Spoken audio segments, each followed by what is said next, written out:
चंदनपुर गांव में महेश और गीता नाम के पति पत्नी और उनके 2 बच्चे के साथ रहते थे। बेटे का नाम गोलू है और बेटी का नाम राधा है। दोनों भाई बहन बहुत ही गरीब थे, लेकिन बहुत ज्यादा मिलजुल कर और प्यार से रहते थे। महेश गरीब तो हैं, लेकिन वो अपने खेतों में बहुत ज्यादा मेहनत मजदूरी करके अपने परिवार का पेट भरता है। मैं इसकी पत्नी, जिनका नाम गीता है, गीता दूसरों के घर में झाड़ू बर्तन का काम करती है।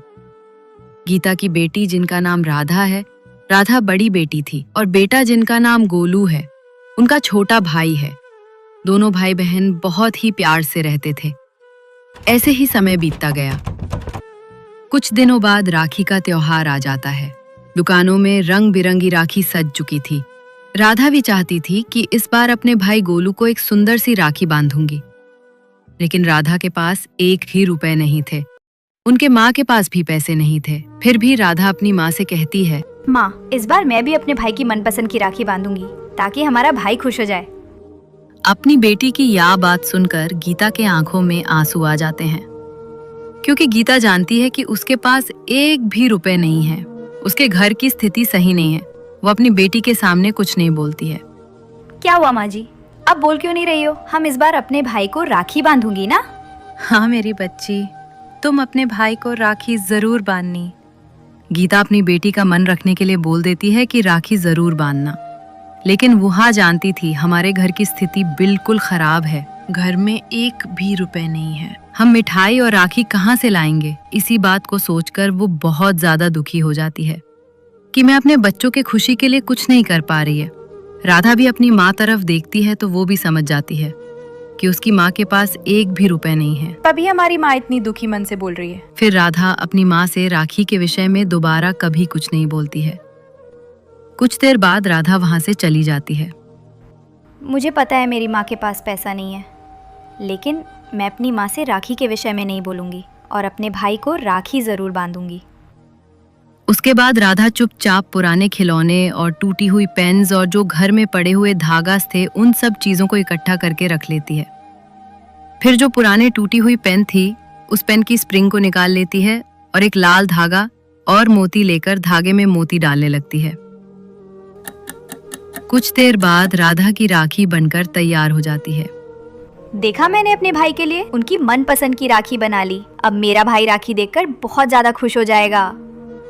राधा राखी बनाने के बाद अकेले में बैठकर ऐसी बात करती रहती है, लेकिन उनको ये नहीं पता था कि पीछे खड़ी उनकी माँ ये सब देख रही है। उनकी माँ अपने बच्चों को इस तरह मेहनत करते देखकर वो बहुत ज्यादा दुखी हो जाती है। उनके आंखों में आंसू भर आते हैं, लेकिन वो राधा के सामने कुछ नहीं बोल पाती है।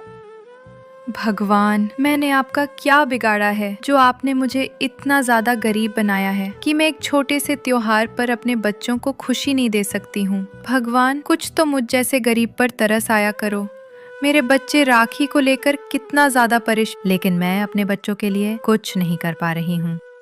गीता राखी को लेकर वो बहुत ज्यादा भावुक होकर रोने लगती है। इधर गोलू भी अपनी बड़ी बहन राधा को कुछ गिफ्ट देना चाहता था, लेकिन उसके पास भी 1 भी रुपए नहीं थे। फिर गोलू अपने दोस्त रवि से एक पेन मांगता है और एक कागज पर अपनी बहन के लिए कुछ लिखना है। फिर उसे कागज को फोल्ड करके रख लेता है और सोचता है, जिस दिन मेरी बहन मेरे हाथों में राखी बांधेगी, उस दिन मैं अपनी बहन को यही गिफ्ट दूंगा। फिर गोलू भी दुखी मन से अपने घर आता है और अपनी बहन को देखकर वो चुप रहता है। वहीं दूसरी ओर राधा भी अपने भाई को बहुत ही ध्यान से देख रही थी, क्योंकि राधा अंदर ही अंदर खुश थी, क्योंकि अपने भाई का राखी जो बनाई थी, लेकिन अपने भाई से नहीं बताती है कि उसके लिए उसकी बहन राखी बनाई है। राधा अपने भाई को सरप्राइज देना चाहती थी, इसलिए वो कुछ नहीं बोलती है। मेरे बच्चे रक्षाबंधन का त्योहार को लेकर कितना ज्यादा परेशान हो रहे हैं। मुझे भी अपने बच्चों के लिए कुछ करना चाहिए, लेकिन क्या करूं? मेरे पास तो पैसे भी नहीं हैं। मेरी बेटी राखी तो अपने हाथों से बना ली है, लेकिन खिलाने के लिए अब उसके पास मिठाई कहाँ से आएगी?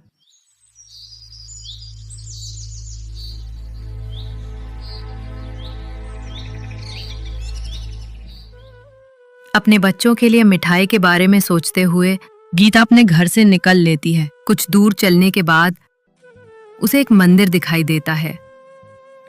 भगवान, आपने मुझे मिठाई के लिए रास्ता दिखा दिया। अब मैं इस मंदिर के पास खड़ी रहूंगी। जो कोई मुझे भगवान का प्रसाद देगा, मैं उस प्रसाद को इकट्ठा करके अपने बच्चों के लिए ले लाऊंगी। फिर गीता उस मंदिर के पास जाकर खड़ी हो जाती है। कुछ देर बाद एक पंडित आते हैं और उसे 2 लड्डू देते हैं। गीता लड्डू को पाकर बहुत ज्यादा खुश हो जाती है। कुछ देर बाद गीता उस लड्डू को लेकर अपने घर आ जाती है। दूसरे दिन रक्षाबंधन का दिन आता है। रक्षाबंधन के दिन दोनों भाई बहन वही पुराने कपड़े पहने हुए थे। राधा ने जो अपने भाई के लिए राखी बनाई थी, उस राखी को अपने प्लेट में रख लेती है और जो उसकी माँ ने 2 लड्डू लाए थे, उस भी उसी थाली में रख लेती है। भाई तुम बैठ जाओ, मैंने तुम्हारे मनपसंद की राखी बनाई है। अब की बार हमारी राखी का त्योहार बहुत ही हंसी खुशी से हम लोग मनाएंगे। क्या बोल रही हो दीदी आप? मेरे लिए राखी बनाई हो? लेकिन दीदी आपके पास राखी बनाने के लिए सामान कहाँ से आया? अपने पास तो पैसे भी नहीं थे। ओ, सब तुमसे मतलब नहीं है कि मैंने सामान कहाँ से और कैसे लाया। मैंने आपकी मनपसंद की राखी बनाई है। ये देखो, तुमको ये राखी कैसे लगी?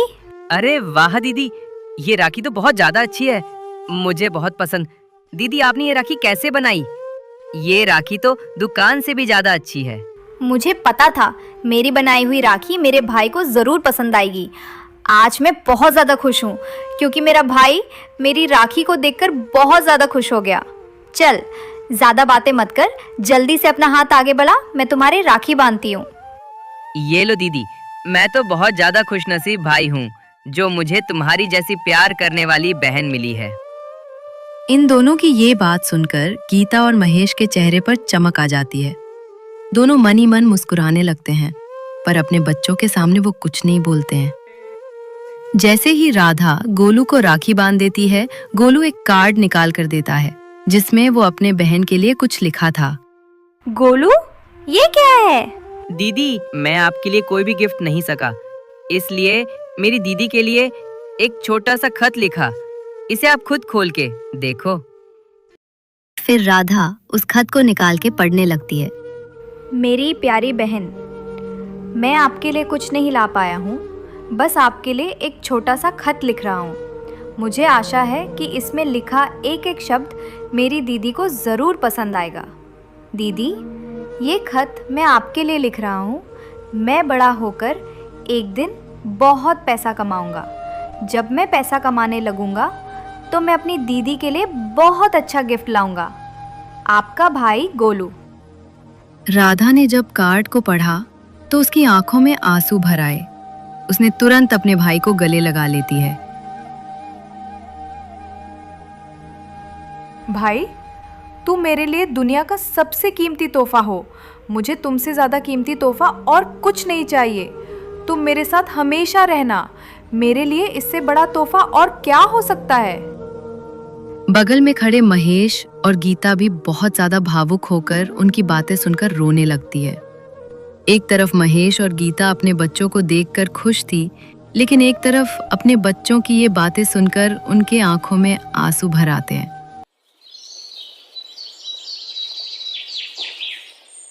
दूसरे दिन जब राधा स्कूल जाती है तो वहाँ के प्रिंसिपल सर सारे बच्चों से कहते हैं, बच्चों, किसने अपने भाई के साथ इस राखी के त्योहार को सबसे यादगार बनाया है?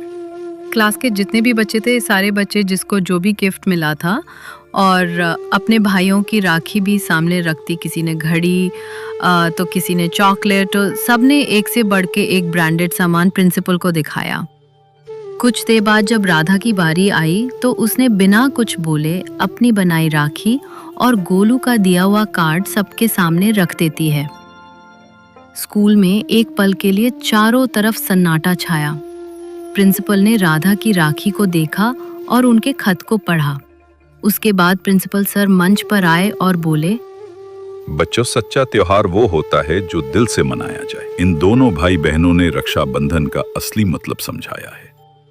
फिर प्रिंसिपल ने पूरे स्कूल के सामने गोलू और राधा को रक्षाबंधन के इस त्योहार पर बड़े ही आदर और सम्मान से दोनों भाई बहन को एक पुरस्कार को दिया और उनके खत को पढ़कर प्रिंसिपल भी बहुत ज्यादा भावुक हो गए थे। इसीलिए उन दोनों बच्चों का पूरे साल की फीस माफ कर देते हैं।